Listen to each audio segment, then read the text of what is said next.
developments. For example, AI has been introduced into the technological space. We know that there are some of the disruptions that come as long as technology is being developed. For example, the 5G that is disrupting the biodiversity, the birds, and so forth. So what is your take on this as far as matters and technology and innovation is concerned? Thank you very much, moderator. Let me echo the words of the world-known philanthropist, Bill Gates. He's saying this, you may plant as many trees as you want. It's okay. But the future of climate change lies in technology and innovation. And that's why this guy is pumping a lot of money, okay, in projects which are towards generating innovations and technologies, which will do what? Which will address climate change challenges. Of course, we are talking of generative artificial intelligence. As far as geospatial tools and technologies, let me say this on an honest scale. We have 3 technologies which are very important for 22nd century. The first one is nanotechnology, computer science guys, biotechnology, and then geospatial technologies. But of the 3, geospatial technology holds a lot of promise in addressing climate change. Now, artificial intelligence is very important, especially when it comes to modeling spatial relations and patterns as far as climate change related issues are concerned. For example, those in GIS, you know what we call neural networks. You can actually project, isn't it, the impact of climate change using artificial intelligence in the next 20 and 40 years. And this is what has been used, isn't it, in world forums and climate change models to predict how the world will be in the next 50 or 20 years so that we can start planning for those actions right now. And I want to say this, and this is very emphatic, that we may talk about climate change, but climate change has a spatial component because it happens somewhere, and we really need to know how, where it is impacting probably who and when. So I think artificial intelligence, as far as climate change is concerned, is very important because it will help in modeling and probably development of innovative solutions. Thank you. Thank you very much, Professor. So on to my next question on matters innovation. We have youth in the room who are very innovative, coming up with very brilliant ideas. We also have members from the TVET sector who are considered to be better off when in terms of the market currently, since they are in more contact of technical skills that are required in the job market. So what is your take on matters innovation in relation to matters climate change? Are there innovations that you would agree with or some you will disagree with when it comes to taking climate action? Me? Oh, sorry. Can you just use one word? Okay, as I asked, there are innovations coming up. We have youth in the room. Some are from the TVETs who are being taught on matter technical skills that bring about more innovations into the job market or rather into the climate action space. So what are some of these innovations you agree with or disagree with so that the youth in the room can know the line that they should follow, or what are the challenges or what are the best solutions they should adhere to when trying to come up with these innovations? Thank you very much. Innovations should address local issues. Of course, we are talking of locally generated solutions. But when you're developing innovations and solutions using technology, we are saying that the models that should be developed must be validated locally by use of data, which is generated probably from your area of interest. But the most important thing is that technical skills, which involves getting off technical skills like, let me say, GIS, computing, isn't it? Modeling and such things are very important because These are the future job create centers and areas where our youth should focus on. And I want to be very particular, especially the computer science guys. You can come up with apps which can be able to tell probably where regeneration need to be done. But one thing that I found, planting of trees is good, but we should ask ourselves, what type of tree are we planting where? Going back to the national tree planting exercise, it was a good initiative and it was done in a wetland in Makueni, isn't it? But what type of trees did we plant there? Eucalyptus? We would dry the wetland, isn't it? That is where now the spatial component comes in. And I think if we can develop technical skills which are geared towards spatial reasoning and thinking when it comes to climate change, we will be the people to be reckoned with in the future. Thank you. Thank you, Prof. So just to my last question on matters technology and innovation. So are there policies or are there guidelines, let's say rules and regulations that you yourself think are quite impressive when coming to matters innovation and technology in combating climate change? Is there a specific policy that you yourself as the professor would agree with in terms of matters innovation and climate change innovations? I think in the country we have a lot of regulation and policy frameworks which guide this. Of course, they have been cascaded from the international conventions where I think Kenya is a party to. But locally speaking, as my friend from county is saying, they have developed local action plans in form of policies which are area specific, because I believe what Mombasa County has, because they also have, is totally different, because Mombasa is trying to address cost of funding. For them, I don't think they will do much on cost of funding, probably food security and the rest. So yes, they are, but the key point in developing these policies should be the interests, isn't it, of the community and the spatial variation in the challenges. Probably, as he has said, I was very keen. He talked of different sub-counties within Nakuru, of course, adopting to climate change using different technologies and approaches. And I think based on that, if they could consolidate those good practices from those different participants and come up with a document which could be cross-cutting, then for each and every area, they would adopt that which best suits them. And this is very important even for us. Thank you, Mr. Emmanuel. Thank you. Let's proceed to climate finance. Mr. Anthony, you have mentioned very well that by next week you'll be receiving some figures from the highest docket of climate change and mitigations. When we are talking about climate financing, as broad as it is, because it's not just a matter of laying money for use in various projects, the component of sustainability is quite important. Therefore, every project has to demonstrate its sustainability.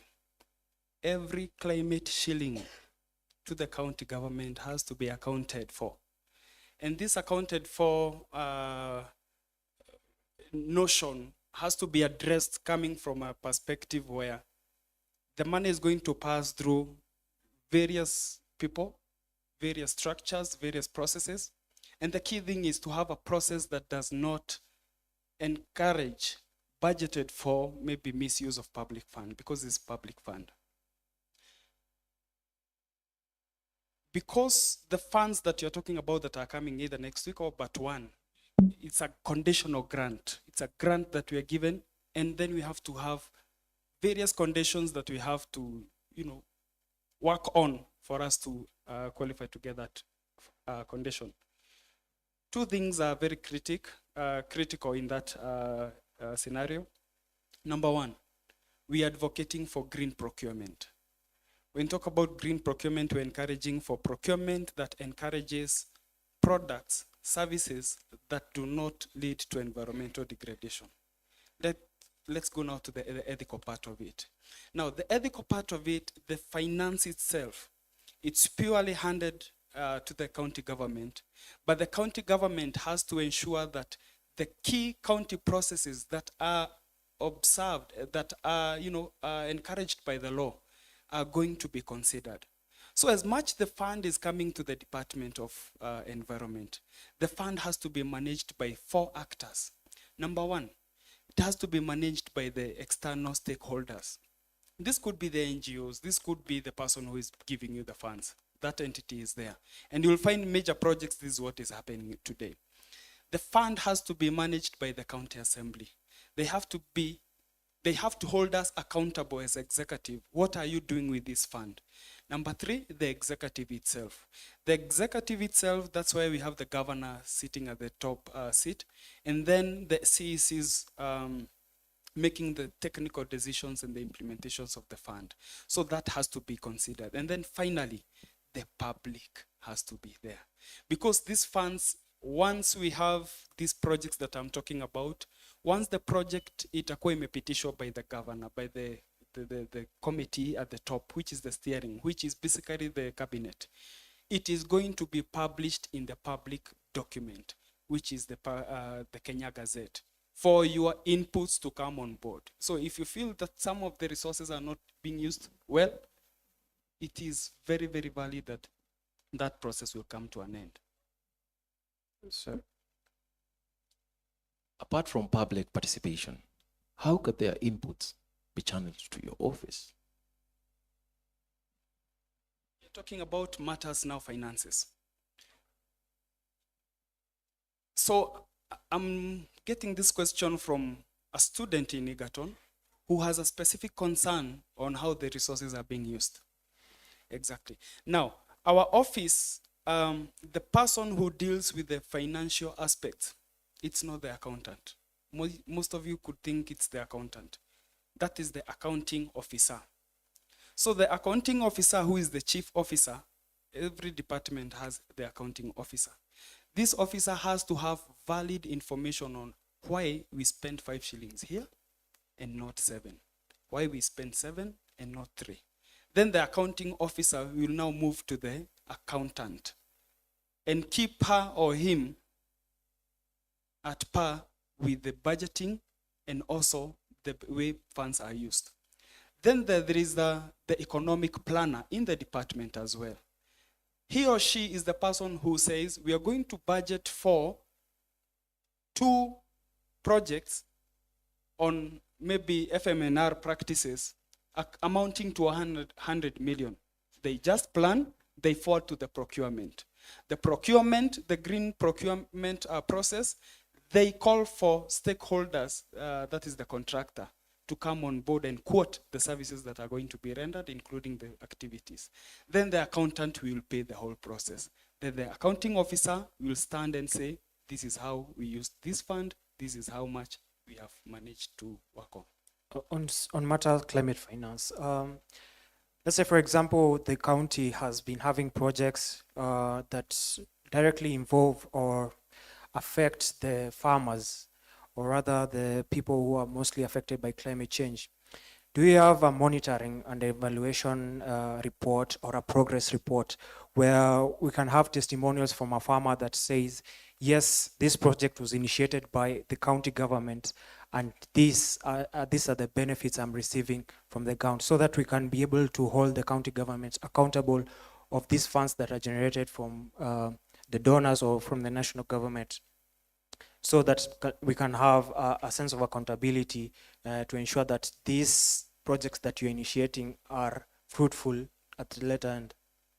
All right, I'm not an agricultural extension officer, but I'm going to answer your question using 2 approaches. I mentioned about what climate change committees. Remember, I said they are the people to come up with the projects to be implemented. Sorry. But the budgeting is to be done by the county government. So once we get the funds, the 125 lump sum million, it's not going to go to the communities at the ground. The county will do it, but the community will be the PMCs, the project management committees. They are the people who are going to hold the contractor accountable our design was A, B, C, D. Why have you not done as we had planned? That is the first way.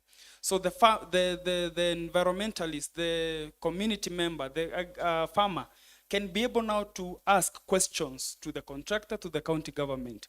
The plan was to achieve this. Why didn't we go through the planned approach? The second thing is that once we have projects that are directed to promote climate resilience, adaptation, or even address climate change through mitigation measures, we have inputs from these people that addresses maybe this is what we want achieved.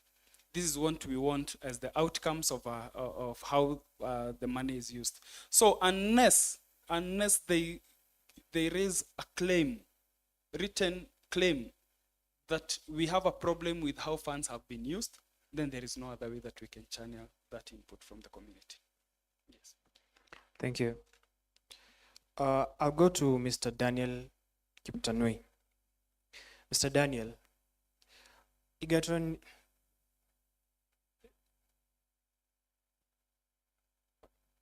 okay, sorry, it's Caleb, sorry. Well, it's Kipkorir Caleb. Okay, sorry, there's a bit confusion with the names. However, let me just go ahead with the question.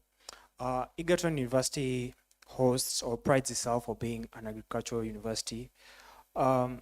Just from your understanding, let's say, for example, a student graduates with an agricultural degree, maybe he wants to start up a project, an agricultural project.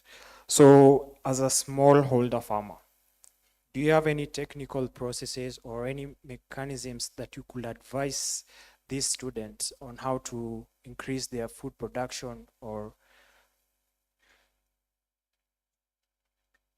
Well, I'm a little bit confused.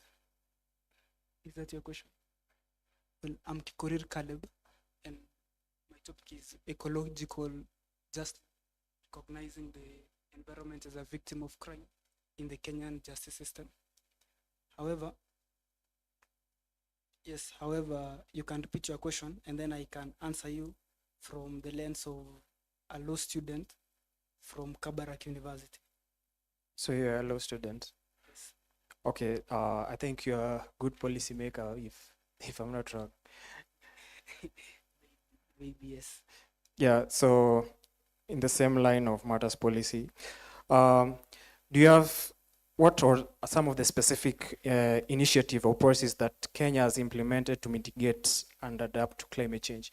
From your own perspective, yes, we have the Climate Change Act, but what would you add to this act that you think has been left out?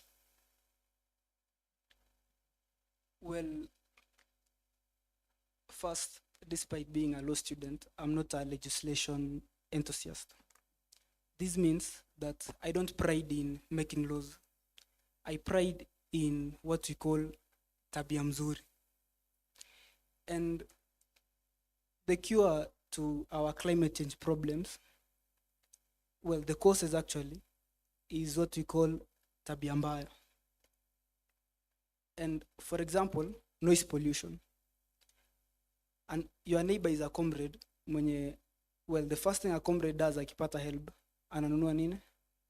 System. Apige kelele. Hiyo ni tabia mbaya. Well, another thing that young people do, unaona, ni ukikunywa juo, you just litter everywhere. Unaona? Like, ukienda home, like, tuko na tabia mbaya up to a point where we don't apply what we study in school. And so I think the basics starts with tabia mzuri before what I add to Climate Change Act. However, there are other legislations. Well, for example, I think I'll go to other principles. For example, public awareness. The gentleman here asked how would the voices of the youth be included in let's say the budget, I think with regards to climate financing. And the answer is the youth need to be enthusiastic, and they need to know that the counties make budgets and they call for public participation around August or around August, what they have these sessions in social halls and everywhere, but people don't go. Why? Juu ni tabia mbaya. And so it goes back to tabia mzuri as my first solution. I guess you digressed a little bit, but I'm sorry. let's just ask something that you may relate with. Just for example, you may find people have been affected by floods or probably drought, and these are maybe caused by, or rather pollution by a nearby factory that is just close to them. As a lawyer, how would you present a case before the court so that these people can be compensated? Well, first we have what we call the Environment and Land Court. And before we go to court, we have what we call we have NEMA, National Environmental Management Authority. And after NEMA, we have the National Environmental Tribunal. Appeals from the National Environmental Tribunal, you file them at the Environment and Land Court. And so, when you ask about a factory which is polluting the environment, the first thing that you need to do is you inform NEMA. And NEMA, it's mandated to ensure that all these plants. So for NEMA, what they do, they have plants. And so we have low risk, medium, and high risk. And most industries are high risk, the highest pollutants. And so before they're even established, they apply some principles. For example, the precautionary principle, the polluter pays principle, among other things. So you file a complaint to NEMA, and then NEMA can sue the particular institution. Are you getting it? You can go that line. Another thing, you can do it through Article 22 of our Constitution, through public interest litigation. We call them PILs. You can go to court. For example, we have the Uhuru Owino case and the Friends of Lake Turkana, who actually, these guys, they sued the company which produces oil which allegedly they mine oil due to environmental degradation. Other cases that I can cite from the National Environmental Tribunal, I think it's NEMA versus Strathmore University, where are you getting it? And so that's the approach child take. And then where does ecological justice come in? When people file these petitions, they say, wameharibu environment and have suffered such and such a harm. And what we do, we focus on the man, kwa umse hajaweza kulima shamba juu ya environmental pollution. But then we don't think about restorative justice. What do we do to that environment that this industry has polluted? We focus on what harm has it caused to man. We don't see how do we restore this particular forest? How do we restore this particular river? And it's even in our legislations that compensation is paid to the victim. And the victim is a natural person. The victim has never been the environment. Yeah, and thank you very much. Well, Kip Koreli is reminding me that your company as youth, we can get up, stand up, go to that company, tell them I'm suing you, meet me in court because of polluting the environment. Well, Michael Ondoto, give a round of applause to Michael Ondoto. He's in the building. Well, Michael Ondoto wants us to look confused. You're the one we've been looking for since morning. Now, Michael Ondoto, as Safe Kenya or QSA, how are you encouraging biodiversity conservation and restoration? Keep it brief and short, please. Okay, thank you so much. My name is Michael Onduto, representing Kenya University Environmental Standardization and also Sustainable Energy Access Forum Kenya. On your question how we as QS and Safe Kenya we can ensure that biodiversity restoration is done, one, we ensure we have to act from a point of knowledge, because we can't engage people when they're not knowledgeable on what they need to do. and we have to accept the fact that we are losing our biodiversity. And what can we do exactly? Because there has been a problem. Actions have been done, but there is a gap in that people don't act from like there is no scouting of the problem. So us as QSA, I feel that what we come in is we ensure that we empower them in terms of knowledge that they have, and ensuring that we give the access, have approach to the particular areas in which you have to restore the biodiversity, and at least act, because the diversity differs. What the diversity that you have to restore, we act from that point and ensure that it is restored, and we ensure that in the records that you have, because we want to have evidence thing, you have to have the data thing, because it's not just a matter of acting, but what problem do you want to solve in a particular. That's why I agree with my colleague that we have to interrogate in technology, because myself, I'm a GIS student, and that's why I believe our integration of various programs and various activities into this will ensure that we escalate the activities and we escalate the actions. Thank you. Thank you, Mr. Michael. Back to climate finance. Mr. Anthony, we do have many youths who are seeking for jobs, many youths who are seeking for attachment opportunities, many youths having innovation projects. I will speak for my friend. I have a friend who was an alternative solution to deforestation, in the sense that, what is this paper made from? Timber, right? When we cut down the trees, we go to making this paper, right? Then he has an alternative solution of creating such thing. Same thing. He had his prototype being presented last week, where they came from Center for Nuclear Research Labs, and they worked, seemed like papers, real papers, from the solid waste management in the gardens. Do you have any policy frameworks, or do you have any space currently to involve these youths for attachment, these students at Egerton University for jobs, and probably the innovation sector? Do you have any space? If it's yes, say yes. If it's no, say no and why. And if it's yes, say yes and where. Sindio, comrade? Comrade power. Comrade power. Secgen power. Thank you.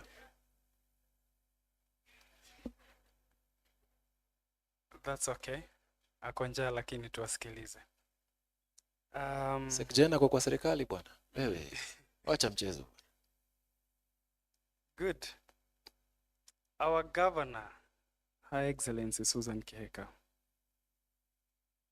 To answer the question, yes.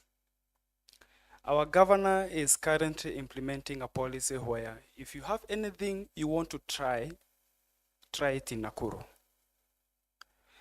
So by that, she is giving the space, she's giving the support that is needed, not just for the students, but also for other external stakeholders who have something to bring on board and to try and bring a solution.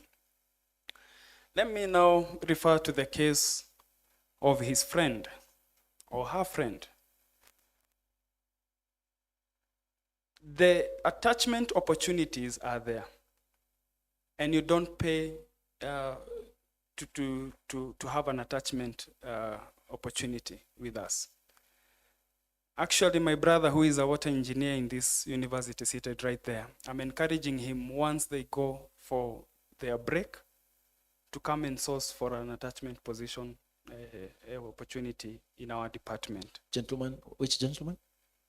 The brown handsome guy there. Hey, handsome guys. Wave.